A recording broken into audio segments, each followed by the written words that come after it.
मेथाइ रोजाबगिरि बिथांमोननो राङारि अनसुंथाइ चेक होदों Mcla सनजय सरगियारिया।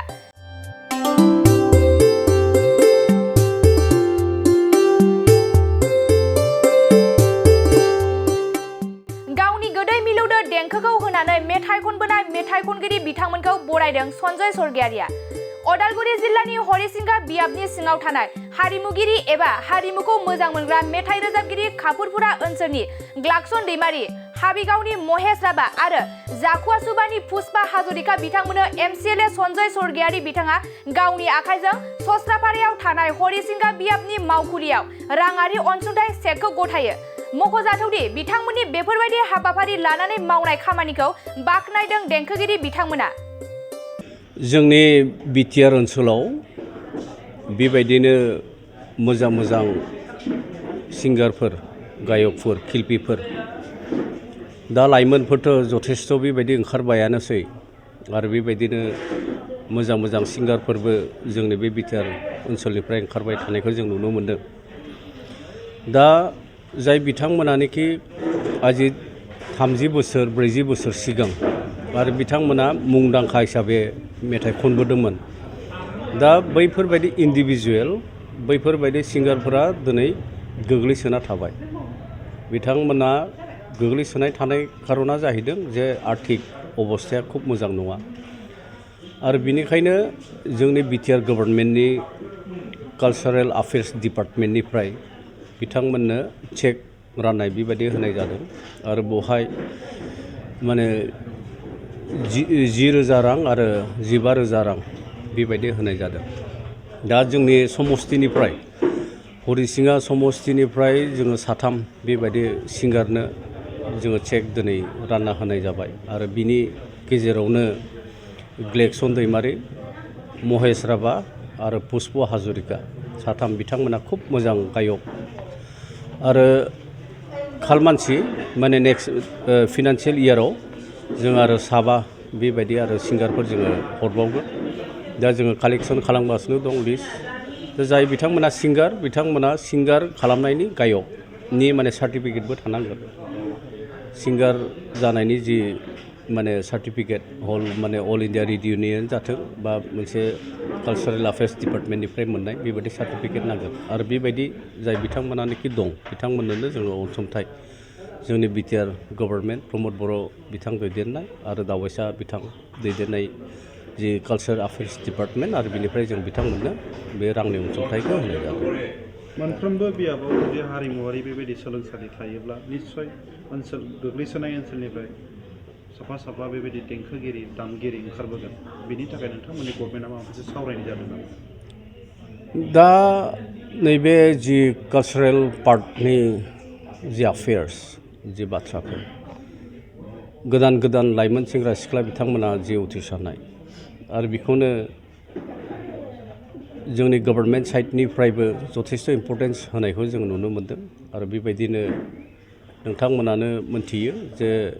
माने भावथिना खालामग्रा आरो सिंगारनि बिथांमोनखौ लानानै बेबायदिनो प्रग्रामफोर खालामबाय थानायखौ जों नुनो मोनदों आरो कालचार अफेयार्स डिपार्टमेन्टनिफ्राय गोदानै सिनेमा हल लुनाय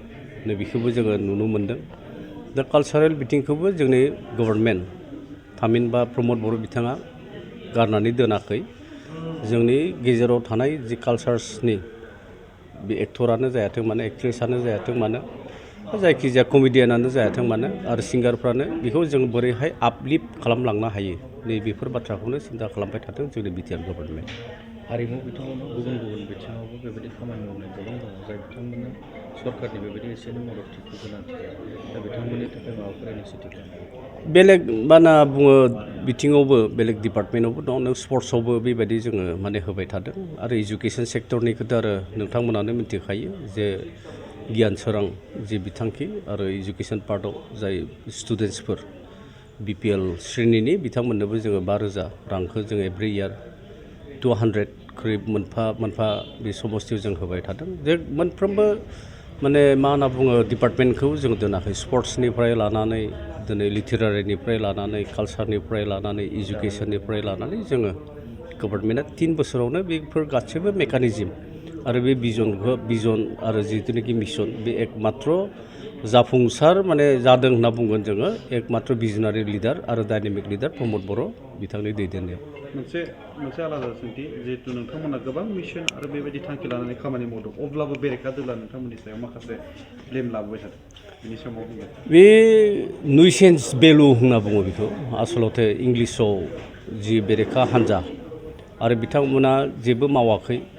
जेबो मिशन मद बेबायदि गैया बेबायदि बाथ्रा बिथाङा बुंदों सप्तासेसोनि सिगां LOP माने लिडार अफ अपोजिशन देरहासात बसुमतारी बिथाङा मोनसे स्टेटमेन्ट होनायखौ नुनो मोन्दोंमोन आरो बे स्टेटमेन्टआनो जादों जे जि UPPL नि इलेक्शन मेनिफेस्टो आरो UPPL नि इलेक्शन मेनिफेस्टो जाखिनि लिरथुमनाय दं आरो बिनिनो मोनसेबो इमप्लिमेन्ट खालामनो हायाखै UPPL गभर्नमेन्टआ बेबायदि अभियोग बिथाङा लाबोदोंमोन दा बिथाङा जुदि UPPL नि मेनिफेस्टोखौ मोजांनो जुदि फरायदोंब्ला नायदोंब्ला बहाय जे UPSC APSC कचिं सेन्टार बेबायदि आरो कचिं खालामनो जे APSC officer IPS officer IAS officer engineer doctor बेबायदि बाथ्राफ्रा बहायनो स्पष्ट लिरनाय दं जोंनि जि सेन्ट्रेल कमिटिनि UPPL मेनिफेस्टो दा बेखौ मोनसेल' उदाहरन बिथाङा नायब्लानो जाबाय आरो बहायनो नुगोन जे अबे हाबाफारिया दिनै UPPL गभर्नमेन्टनि जिथुनाखि मिशन आरो भिजन लानाय बे जाफुंदों ना जाफुङाखै हेंथा दोलोआथ' बिथांमोना बुंखागोनखा जाय बाथ्राखौनो बुंखायो अपोजिशन जाय बाथ्राखौनो जोङो मा होनना बुङो हेंथा दोलो होनना बुंखायो दा अपोजिशनफ्रा बेबायदि मिशन मद बेबायदि खुनु दिन गैयामोन बिथांमोननि जि 17 years अफ प्रग्राम दा बेखौनो खावलायगोन जि बाथ्रायानो जायाथों मानो मोनसे पलिसि आरो मेकानिजमनि सायाव सावरायलायनाय जानांगौ अभियोग खालामनानै दिनै खुनु डेम'क्रेसिया मोनसे पिसफुल डेम'क्रेसि जानो हाया दा बिथांमोनखौ खावलायगोन जे जेब्ला बाजेट जायो आरो जेब्ला BTCL आव जे एसेम्ब्लि जायो बे एसेम्ब्लियाव बिथांमोना जा हायो पलिसि बानायनायनि बेलायाव स्ट्रेटेजि बानायनायनि बेलायाव इस्युसफोरखौ लाबोयो एजेन्डाफोरखौ लाबोयो नाथायब्ला बिथांमोना जि बाजेट एसेम्ब्लिनि जि दान्थे बिथान्थे आरो बहाय बिथांमोना खुनु पलिसि मेकानिजमनि बाथ्रा बिथांमोना सावराया आरो जेब्ला बिथांमोना 17 yearsआव नोंथांमोना मा मावखो बे बाथ्राखौ जेब्ला बुङो अब्लानो लाजिनानै गावबा गाव ओंखारलाङो बिसोरो थ' बेबायदिब्ला रल अफ अपोजिशना मा जानांगौ बेखौ बिथांमोना एसे मोजांनो जुदि स्टाडि खालामोब्ला जों बेखौनो खावलायगोन जे फैबाय थानाय समफोराव जेब्ला BTCL बा एसेम्ब्लि जेब्ला जागोन अब्ला बिथांमोना strategy point of view policy जे जोंनि BTR ओनसोलखौ अबे बिथिङाव जोङो जौगालांनो हागोन आरो बे रलखौ as a leader of opposition पार्टिनि दैदेनगिरि हिसाबै देरहासात मोसाहारि बिथांखौ आङो खावलायबाय सिगांग्रो आंनि गोरबो सिंनिफ्राय हामग्लायनायखौ आङो बावहरदों आङो मिथिबाय दिनै बे UPPL सरकारनि थ्रुयैदि दिनै जिथु आर्टिस्टफोरनि जे एकालिन जिथु हाहिज्य बे हाहिज्यखौ आं दिनै मोननो हाबाय आरो बे मोननो हानायनि थांखिया बेनो मानसिया जेब्ला गुन गोनां जागोन आर्टिस्टआव जेब्ला गुन गोनां जादों बेबायदि हिसाबैसो आङो दिनै बेखौ मोननाय जादों आरो बेनिखायनो आङो नोंथांमोननिसिम आङो गोरबो सिंनि हामग्लायनायखौ आङो बावहरबाय उन जोलैनि थाखाय आङो बेखौनो खावलायगोन दिनै जोङो समाजाव बा बिभिन्न मानसिफोरनि जिबनाव जोङो सानो जे आर्टिस्टफोरखौ जोङो बारा गुरुत्व होनाय जों नुनो मोनाखै आरो बांद्राय जोङो बेफोरबादि आर्टिस्टफोरनि बेलायाव मोजां सिन्था धारना खालामनायफोरखौ जोङो नुवाखै बुंनायाव जोङो फिसा जानो हागौ बे आर्टिस्ट सोदोबा बा बे गायक सोदोबा फिसा जानो हागौ नाथाय जेब्ला जों भितराव हाबनानै नायगोन जोङो नुनो मोनो जे सासे सिंगारनि गेजेरजों गोबां मानसिनि जिबन जोङो परिबर्तन खालामनो हायो बा गोसो सोलायहोनो हायो दा बे हिसाबै उनफिरिनि थाखाय आङो खावलायगोन जे बेफोरबादि गुन गोनां जानो थाखाय जोंनि सेंग्रा सिख्लाफोरा जा आवगायबोयो आरो बेफोरबादि मोनसे गियानखौ जेन' नाजावनो थाखाय ओंखारबोगोन बेखौनो आंनि गोरबो सिंनिफ्राय गुरै हामग्लायनायखौ बावहरनानै आं एसेयावनो दोननाय जाबाय बेनि सिगाङाव बेफोरबायदि सरकारनिफ्राय अनसुंथाइ बेफोरबायदि मोनदोंमोन नामा गोदोआव जेब्ला BTC सरकार जादोंमोन बे समायावबो आङो बेबायदिनो मोननाय जादोंमोन खननै जाहैबाय दाजों आङो खनथाम जाबाय बेबायदिनो आङो आंनिफ्राय हाइजफोरखौ आं मोनबोबाय थानाय जादों आरो दासिमहालागै आङो बे अबस्थायाव दङ गाहाय नोंथाङा मा ओरैनो मानि थाखाय गाहाय नोंथाङा मानि थाखाय सिनायथि जादों ओरैनो दायो मेथाइ खनगिरि स्पेसियेलि आङो दायो आंखौ रायजो राजाफोरा सिनायनायनि जाहोना बेनो आं सासे खनगिरि हिसाबै देंखोगिरि हिसाबै आंखौ गोबां मानसिफोरा सिनायनाय जादों नोंथाङा सुजुनाय दोंसे सुंद'बाबो बोनानै होनो हागोन नामा आंनि सुजुनाय मेथाइ गोबां दङ दंनायालाय ससे ओरैनो ससे रोजाबनानै आं बावैसो सिगांनो थांनाय बोसोराव मोनसे मेथाइ सुजुनायमोन बे जाबाय जे गोसोनि राव नेयै नेयै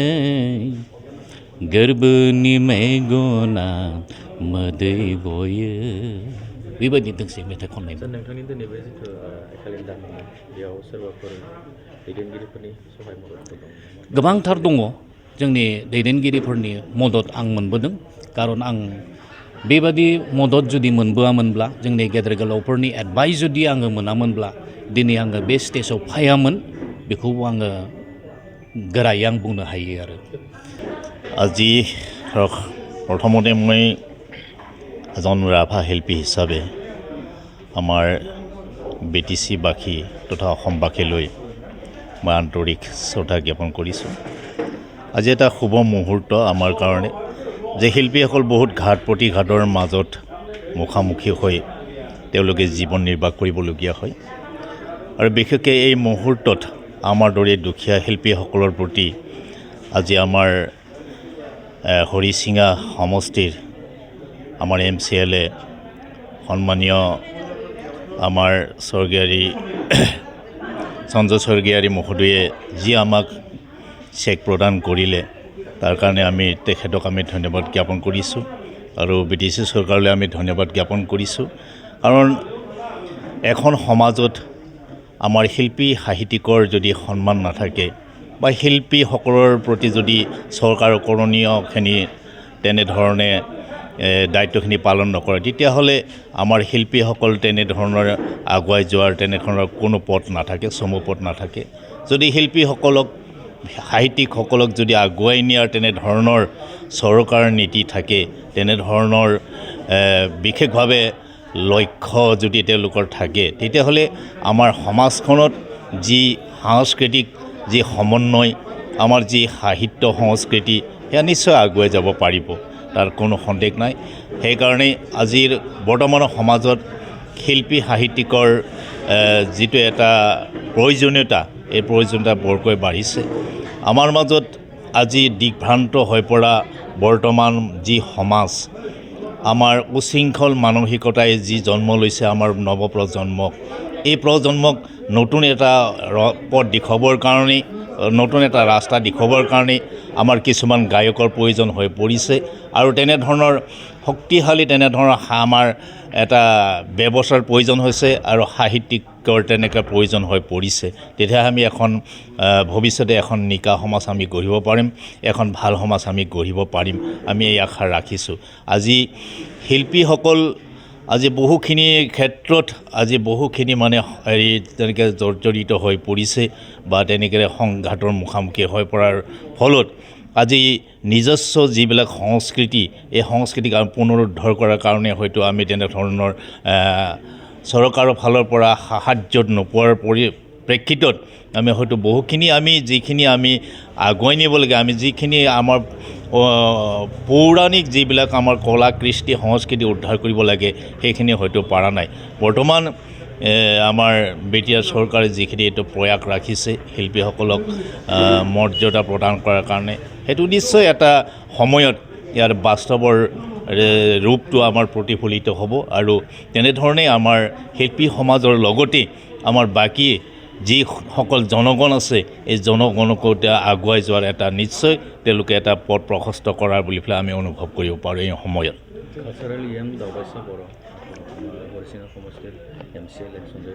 হয় আমি শিল্পী সমাজে আমি আমাৰ কালচাৰেলৰ যি আমাৰ আমাৰ বৌচা ডাঙৰীয়ালৈ আমি আহ্বান জনাম যে আমাৰ যিসকল শিল্পী আছে এতিয়াও বহু শিল্পী আছে গণশিল্পী আমাৰ পৰি আছে যি প্ৰচাৰ বিমুখ হৈ আছে সেইসকল শিল্পীসকলৰ প্ৰতি তেওঁলোকে যদি আৰ্থিক সাহায্য প্ৰদানেৰে তেওঁলোকক আগুৱাই অনাৰ প্ৰয়াস কৰে, নিশ্চয় তেওঁলোক সমাজৰ এটা ডাঙৰ এটা অংগ হৈ পৰিব আৰু সমাজ সংস্কাৰৰ ক্ষেত্ৰত তেওঁলোকে এটা ডাঙৰ ভূমিকা গ্ৰহণ কৰিব পাৰিব। সেইকাৰণে আমি এই মুহূৰ্তত আহ্বান জনাম যে আমাৰ হৰিচিঙা পৰিষদীয় সমষ্টিৰ আমাৰ সঞ্জয় স্বৰ্গীয়াৰী ছাৰ আৰু সাংস্কৃতিক বিভাগৰ আমাৰ জনক আমি আহ্বান জনাম যে আমাৰ ধৰণৰ সৰু সৰু শিল্পী সাহিত্যিকসকলক যাতে তেওঁলোকে কিছু আৰ্থিক প্ৰদানৰ জৰিয়তে বা অন্যান্য সা সুবিধাৰ জৰিয়তে যাতে আমাৰ পঢ়ি থকা শিল্পীসকলক বা প্ৰচাৰ বিমুখ হৈ থকা শিল্পীসকলক যাতে আগুৱাই নিয়াৰ প্ৰয়াস কৰে। তাৰ কাৰণে মই এই মুহূৰ্তত আমি তেওঁলোকক মানে সৰলতাৰে মই আন্তৰিকতা মানে হেৰি কৰিছোঁ আৰু আহ্বান জনাইছোঁ। মই সকলোকে নমস্কাৰ জ্ঞাপন কৰিছোঁ। মানে বিটিআৰৰ মাননীয় প্ৰমোদ বড়ো ছাৰৰ নেতৃত্বাধীন পৰিক্ৰমাত যি মহান নিদৰ্শন তেখেতে দেখুৱাইছে, মই তেখেতলৈ মোৰ অন্তৰৰ পৰা সশ্ৰদ্ধ প্ৰণাম যাচিছোঁ। কাৰণ শিল্পীসকল যি জৰাজীৰ্ণ অৱস্থাত বসবাস কৰি থাকে, জীয়াই থাকে, তেখেতসকলক যি অনুদান প্ৰদান কৰি বদান্যতা দেখুৱাইছে, অনুভৱ প্ৰকাশ কৰিছে, আজি শিল্পী সমাজে নিশ্চয় তেখেতক মনত স্মৰণ কৰিব আৰু তেখেতৰ এই কাৰ্যই তেখেতৰ যি মহান ভাৱনাক যে উদ্ৰেক কৰিছে, এই সকলো শিল্পীৰ বাবে বহুত গৌৰৱৰ কথা, বহুত আনন্দৰ কথা। সেয়ে মই পুনৰবাৰ তেখেতলৈ শ্ৰদ্ধা যাচিছোঁ। তেখেতে শিল্পীসকলক এনেকৈ অনুদান প্ৰদান কৰক, সহায় সহযোগ কৰক আৰু জীয়াই থকাৰ প্ৰেৰণা দিয়ক, সংস্কৃতিবান হোৱাত তেখেতে আগভাগ লওক। মই তেখেতলৈ পুনৰবাৰ শ্ৰদ্ধা যাচিছোঁ। মোৰ ক'বলগীয়াখিনি ইমানতে সমাপ্ত কৰিছোঁ। क'क्राझार नोगोरनि आर&बी लामाजों थांनाय बागानसालि वार्ड नम्बर 8 आव रायजो राजाफोरनि गोग्गो देहा लाखिनो थाखाय सानजोरां इन्टारप्राइजआ गोदानै जेनेसा वेलनेस प्राइभेट लिमिटेड बेखेवदों। बे सानजोरां इन्टारप्राइज आयुर्वेदिक गलायाव मानसिनाव जानाय गेदेर गेदेर बेरामनि मुलिफोरखौ मोननो हागोन। किडनिकाव अन्थाइ जानाय, आथिं आखाइ जरा जरा सानाय, लिभार गाज्रि जालांनाय, मोदोमनि माननाय आरो बेनि अनगायैबो बायदि बायदि गेदेर गेदेर बेरामफोरनि मुलिफोरखौ बे सानजोरां इन्टारप्राइजआव लांफैनो हागोन। सानजोरां इन्टारप्राइजआव गासै बेरामनि मुलिफोरखौ हलसेल राङावनो लांनो हागोन। सानजोरां इन्टारप्राइज बिगोमाया फोरमायबावनाय बायदिब्ला नैबे 9954157149 जानबुं नाम्बारनि गेजेरजों नोंथांनि गोनांथि जानाय मुलिफोरखौ सुलाद लानो हागोन।